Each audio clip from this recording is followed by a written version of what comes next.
Brigitte Macron, France's first lady, is one of those figures who seems straightforward on the surface. She is the wife of Emmanuel Macron, a school teacher turned political spouse. Yet it becomes a labyrinth of speculation once you start pulling on the threads of her biography.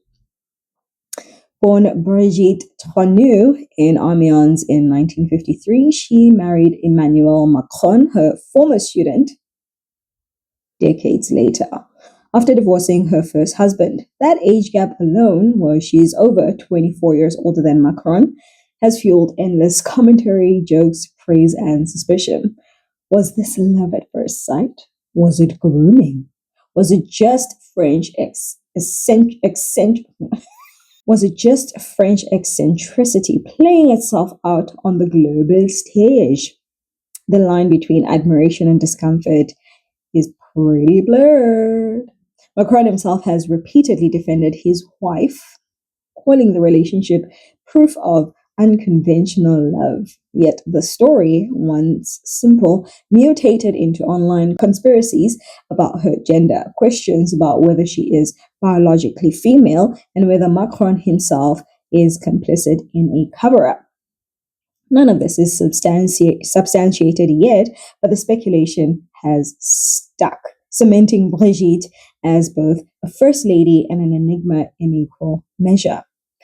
Then there's the educational angle, which is often glossed over, but it deserves proper attention too. Brigitte was not just Emmanuel Macron's teacher. She was his drama instructor at a Catholic high school in Amiens.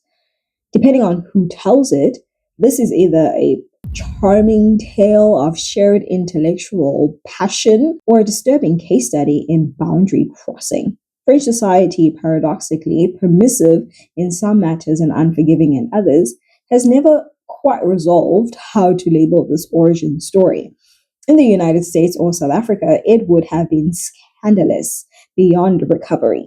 But in France, it became a headline, and then a shrug, and now a permanent talking point every time Macron's approval ratings slip. That unresolved tension is why her name never escapes whispers of pedophilia. Not necessarily because of actions proven, but because the timeline raises questions that never quite go away. She remains locked in that paradox, simultaneously a symbol of French sophistication and an eternal lightning rod for moral critique. But things only get stranger when you dip into the conspiracy undercurrents that the internet refuses to abandon. For years now, online forums and segments of French media have entertained claims that Brigitte Macron is transgender, some alleging that she was born male under the name Jean-Michel Trogneux. These claims have been legally challenged and dismissed as defamatory, but they persist, feeding us a real layer of doubt into her already complicated public image. Lawsuits have followed, headlines have cycled, and still the speculation lingers because people find the combination of her age, her unconventional relationship, and her public poise too strange to fit into neat categories. Is she France's most scrutinized woman or is mostly understood? Either way, her image has been fractured into fragments. Schoolteacher, seductress, transgender symbol, victim of defamation, defender of tradition, and quiet political operator. The confusion is part of her power and her curse. Even the lighter stories carry weight. In May 2025, on a presidential flight, Brigitte Macron reportedly slapped Emmanuel Macron. We all saw it. A moment caught and whispered about as if it cracked the facade of their carefully staged public partnership. It was definitely not affectionate banter. Was it a sign of private tension spilling out into the open, or simply the kind of French action that doesn't translate well into international news cycles? For Macron's critics, the slap became a metaphor for his political beatings back at home. For her critics, It was evidence of emasculation. For admirers, it was proof that she is unafraid to be herself, even in the gilded cage of French politics.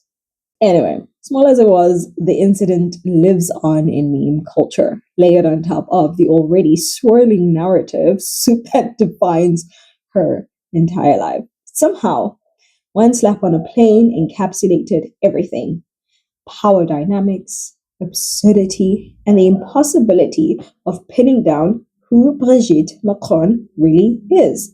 Behind the palace walls, however, she has carved out a role as both protector and influencer. Those who know the Elysee Palace insist she has Macron's ear on key issues, particularly education and disability rights. She has championed anti bullying campaigns and lent her visibility to cultural initiatives. Yet critics accuse her of being unelected, too involved, and symbolizing the elitist, insulated bubble in which her husband operates.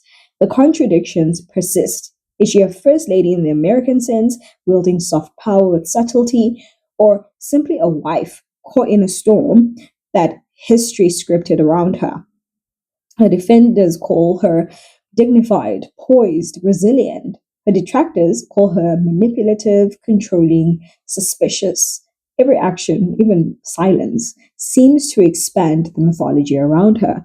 Whether she likes it or not, she has become more than a first lady. She has become a test case for how a modern political spouse can embody both grace and controversy in the same breath. And this is where the speculation loops back into global narratives. Brigitte Macron's story is no longer just about her or her husband. It is about the way power and personal lives collide, the way rumor shapes reputation, and the way truth and conspiracy blur in the age of social media. She is a mirror, reflecting both French cultural contradictions and the wider world's appetite for scandal. The lawsuits over gender rumors may resolve one day, or they may drag on indefinitely, feeding those who thrive on unresolved stories. Yet the open question remains. In a world where Brigitte's life became fodder for unending speculation, how will the lawsuit against Candace Owens, herself accused, herself the accuser, herself wrapped in controversy, how will that play out in the global arena where perception often matters more than proof? But still, we want the proof.